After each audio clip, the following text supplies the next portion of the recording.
Cara belajar dari mengajar. Mengenai belajar, memang gak akan ada habisnya. Ilmuwan, insinyur, orang hebat, bahkan tokoh penemu di dunia ini pun masih belajar meski kita tahu bahwa kecerdasan orang-orang seperti itu sudah di atas rata-rata. Tapi nih, yang namanya belajar kadang rasanya seperti sebuah hal yang cukup sulit dilakukan. Apalagi kalau kita sudah gak ada niat dan materi yang dipelajari pun bukanlah minat. Belum lagi kalau malah sudah melanda. Jadi, apakah ada tips untuk mengatasi masalah ini?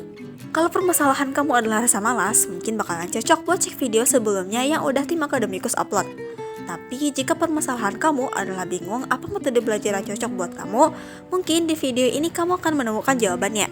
Selamat berkenalan, cara belajar dari mengajar oleh Richard Feynman. Sebelum lebih lanjut, mari dukung tim Akademikus Indonesia buat terus berkembang dan biar terus produksi video baru tiap minggunya. Kalian bisa klik tombol subscribe-nya dan jangan lupa buat nyalain notifikasinya biar gak ketinggalan dengan video baru kami. Keep study! Metode Feynman yang dikemukakan oleh Richard Feynman merupakan salah satu cara belajar terkenal yang efektif buat memahami suatu pelajaran. Tokoh ini merupakan seorang saintis terkenal yang bahkan dijuluk sebagai The Great Explainer karena mampu menjelaskan teori rumit dengan bahasa sederhana sehingga dapat dipahami oleh orang awam. Inti dari konsep belajar ini adalah kamu dapat menjelaskan suatu pelajaran rumit dengan bahasa yang dibuat sesederhana mungkin. Menjelaskan? Yap, dalam teknik ini kamu dituntut untuk bertingkah seolah-olah kamu sedang mengajari suatu materi ke orang lain dengan bahasa yang mudah dipahami. Istilahnya sih kayak belajar jadi guru SD. Nah, bentuk pengajarannya sendiri gak harus dalam bentuk penjelasan melalui lisan. Teknik ini juga bisa dilakukan dengan menuliskan materi rumit yang sudah disederhanakan di atas kertas, lalu anggaplah seolah-olah akan ada orang yang membacanya. Ketika kamu berhasil menyederhanakan materi rumit tadi, dapat dipastikan bahwa kamu sudah bisa memahami materinya. Intinya ya seperti itu. Nah lalu, seperti apa sih cara belajar dengan metode Feynman? Pertama, paling penting nih, cari dan tulis dulu materi yang pengen dipelajari di secari kertas.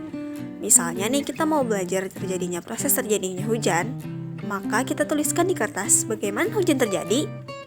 Yang kedua, cobalah untuk bertingkah seolah-olah kamu akan memberikan materi ini kepada seorang siswa SD. Nah, kita tahu bahwa hujan adalah suatu kejadian yang cukup kompleks dan rumit, tapi kita bisa mengubahnya menjadi lebih sederhana. Misalnya nih, tentang hujan tadi ketika suhu bumi naik dan siang hari terik, evaporasi dan transpirasi akan terjadi.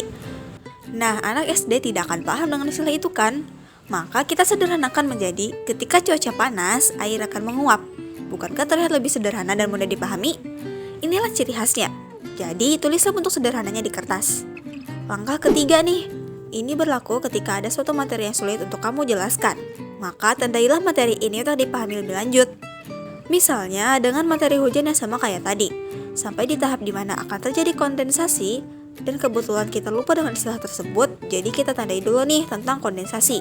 Pelajari dulu bentar, baca dulu pengertian istilahnya, dan setelahnya kita tahu nih bahwasanya kondensasi adalah kejadian di mana uap air berubah menjadi cair. Kita sederhanakan menjadi uap air berubah menjadi awan, dan seterusnya sampai hujan turun ke bumi. Dan langkah keempat, saatnya review kembali tulisanmu dengan menceritakannya. Biar lebih keren, kamu bisa bikin nih analogi-analogi sederhana yang mudah dipahami dan bayangkan aja bahwa kamu sedang bercerita ke seorang siswa SD. Ketika kamu sudah berhasil menceritakannya dengan baik, dapat dipastikan kamu sudah memahami materi tersebut. Nah, ngomong-ngomong dengan metode Feynman, apakah metode ini cukup efektif buat kita yang sulit belajar? Bisa juga iya, bisa juga enggak.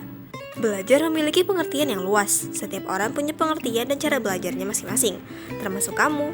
Jadi, kalau kamu memang merasa bahwa metode belajar ini kurang cocok untuk kamu, tenang, ada banyak cara belajar lainnya dan bahkan kamu bisa bikin metode belajar kamu sendiri. So, jangan terpaku dengan aturan belajar yang kaku. Ayo berkembang dengan cara kamu sendiri. Lakukanlah yang kamu mau selagi tak mengganggu orang lain. See you di next video.